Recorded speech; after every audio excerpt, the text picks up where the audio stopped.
Depuis qu'il a été limogé par le FC Barcelone après des résultats moyens, et un jeu proposé franchement pas au niveau du standing d'un club comme le Barça, Ronald Koeman n'hésite pas à réagir, sur sa fin d'aventure en Catalogne ou tout simplement sur l'actualité du club. Présent en conférence de presse en marge de la Koeman Q organisée par la Fondation Sportium, le technicien hollandais est revenu sur la situation de son compatriote Frenkie de Jong. Le Barça ne veut pas vendre Frenkie. C'est un grand joueur, un grand milieu de terrain. Il traverse quelques matchs où il n'a pas été à son niveau. Je ne doute pas de lui, pour moi il est un élément permanent de la Hollande. J'espère qu'il reviendra. Pour rappel, la presse catalane annonce que Manchester United, le PSG et le Bayern Munich pensent au milieu, et que le Barça ne serait pas contre le vendre. Prochain sélectionneur des Pays-Bas, Ronald Koeman n'a toujours pas digéré son éviction du FC Barcelone. En conférence de presse ce jeudi, le technicien néerlandais a de nouveau lâché ses 4 vérités sur le club blaugrana. Une cicatrice. Pour Ronald Koeman, parler du FC Barcelone est encore très douloureux. Mais le technicien néerlandais sait qu'il se remettra de sa déception amoureuse en évacuant tout ce qu'il a sur le cœur. Le 3 mars dernier, c'est un homme encore traumatisé, qui s'était livré sur son expérience sur le banc catalan. L'occasion pour lui de régler ses comptes. Près de 2 mois après sa première sortie médiatique, Koeman poursuit sa thérapie, et soigne le mal par la parole. Ce jeudi, à l'occasion de la conférence de presse de la Koeman Coupe organisée à Barcelone, il a donc à nouveau évoqué sa rupture avec les culés. Ça a toujours été un rêve d'être entraîneur du Barça. J'ai très bien travaillé avec les joueurs, et j'ai toujours essayé d'être honnête avec tout le monde. J'ai accepté les départs de joueurs pour le bien du club, je peux écrire un livre sur ce que j'ai vécu ici. Beaucoup de choses nous sont arrivées. Problème de Covid, absence de président pendant un moment, ne pas pouvoir signer les joueurs que nous voulions, être sans Léo Messi d'un jour à l'autre, puis sans Griezmann, le dernier jour de Mercato, j'ai été beaucoup critiqué pour Luuk de Jong. Pour moi, il a toujours été un joueur qui a bien travaillé. Heureusement, il a donné 5 ou 6 points pour le Barça.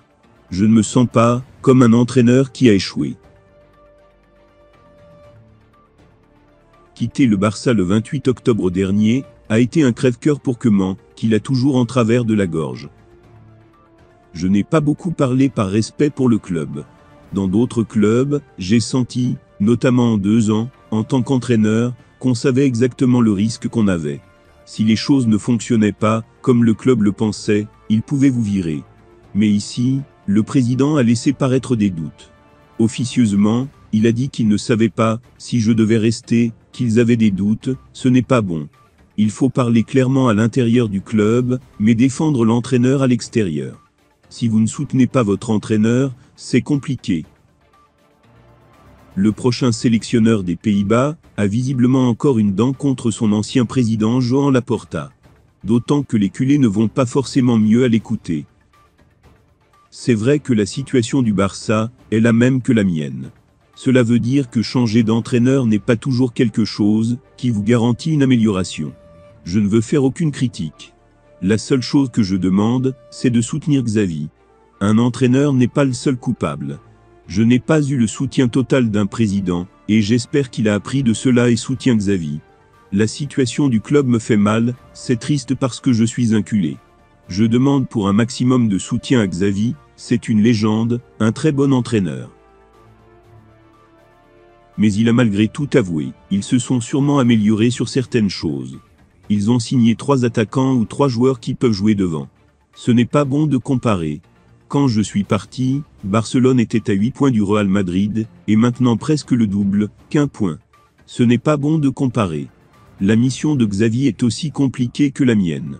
Inutile de mentir, si vous perdez les derniers matchs à domicile, c'est pour quelque chose. C'est la réalité de Barcelone aujourd'hui. Il faut du temps pour revenir à ce qu'était le club, et, par conséquent, je demande pour la tranquillité d'esprit. Nous devons penser à long terme, faire confiance et soutenir l'entraîneur. Si la presse a tenté de le convaincre de comparer son Barça à celui de son successeur, il a refusé de jouer le jeu. Il a également botté en touche quand il lui a été demandé ce qu'il aurait fait s'il était à la place de Xavi actuellement.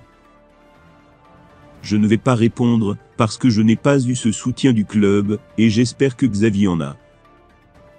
Comment veut aller de l'avant, lui qui n'imagine pas revenir sur le banc culé. Non, je vais être sélectionneur. À présent, je ne pense qu'aux Pays-Bas. Malgré tout, évoquer le Barça est toujours difficile. Retourner au Camp Nou aussi. Non, je n'y vais toujours pas, peut-être à partir de janvier une fois que je serai sélectionneur. La cicatrice n'est pas encore refermée pour Ronald Koeman.